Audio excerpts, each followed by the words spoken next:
ട്രംപിന്റെ വാക്കുകളിൽ നിന്ന് അദ്ദേഹത്തിന്റെ ആ നിലപാട് ആവർത്തിക്കുകയാണ്. സമാധാനത്തിന് വേണ്ടിയാണ് തങ്ങളുടെ ഈ ആക്രമണമെന്ന്. അശ്വത്ത് ആശങ്കപ്പെടുത്തുന്ന വാക്കുകൾ എന്ന് വേണമെങ്കിൽ പറയാം. കാരണം ഓരോ വാക്കിലും ഇറാനെ ഭീകര രാഷ്ട്രമെന്നും ഭീകരാക്രമണത്തിന് ഏറ്റവും കൂടുതൽ നേതൃത്വം നൽകുന്ന രാഷ്ട്രമെന്നുമാണ് ട്രംപ് വിശേഷിപ്പിക്കുന്നത്. സമാധാന ചർച്ചകൾക്ക് ഇറാൻ സ്റ്റേറ്റ് സ്പോൺസേഡ് ടെററിസം അതായത് സമാധാന ചർച്ചകൾക്ക് ഇറാൻ തയ്യാറായില്ലെങ്കിൽ വീണ്ടും ആക്രമിക്കുമെന്ന മുന്നറിയിപ്പ് കൂടി ഇപ്പോൾ നടത്തിയിരിക്കുന്ന അഭിസംബോധനയിൽ ട്രംപ് മുന്നോട്ട് വയ്ക്കുന്നുണ്ട്.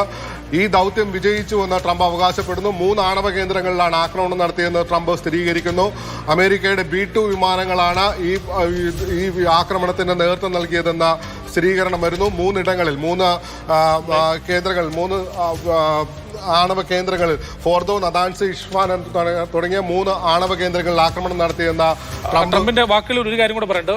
ഇനിയും ആണവ കേന്ദ്രങ്ങൾ അവിടെ ഉണ്ട് എന്നൊരു മുന്നറിയിപ്പ് കൂടെ നൽകുന്നുണ്ട്. പലയിടങ്ങളും ആണവ കേന്ദ്രങ്ങളാണ്. ഈ ആണവ കേന്ദ്രങ്ങളും ആക്രമിക്കുമെന്ന മുന്നറിയിപ്പാണ് ട്രംപ് നൽകുന്നത്. അതുകൊണ്ട് സമാധാനത്തിന് എത്രയും പെട്ടെന്ന് തയ്യാറായി അവരുടെ സൈനിക വിഭാഗങ്ങളെ ഈ ആക്രമണത്തിൽ പങ്കെടുത്ത സൈനിക വിഭാഗങ്ങളെ അഭിനന്ദിക്കാനും ട്രംപ് മറക്കുന്നില്ല.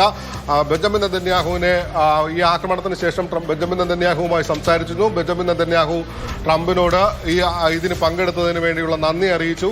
ഇരു രാജ്യങ്ങളും സഹോദര രാഷ്ട്രങ്ങൾ എന്നാണ് ബെഞ്ചമിൻ നെതന്യാഹു സമയത്ത് പുറത്തു വരുന്നുണ്ട്. എന്തായിരുന്നാലും ആശങ്കപ്പെടുത്തുന്ന ഒരു നടപടി തന്നെയാണ് അമേരിക്കയുടെ ഭാഗത്തു നിന്ന് ഉണ്ടായതെന്ന് പറയാതിരിക്കാൻ വയ്യ. കാരണം ഈ യുദ്ധത്തിൽ നേരിട്ട് അമേരിക്ക ഇടപെടുന്നതോടുകൂടി ഇതിന്റെ മാനം മാറും. ഇത് വലിയ രീതിയിൽ അന്താരാഷ്ട്ര തലത്തിൽ അമേരിക്ക എന്ത് നിലപാട് സ്വീകരിച്ചു.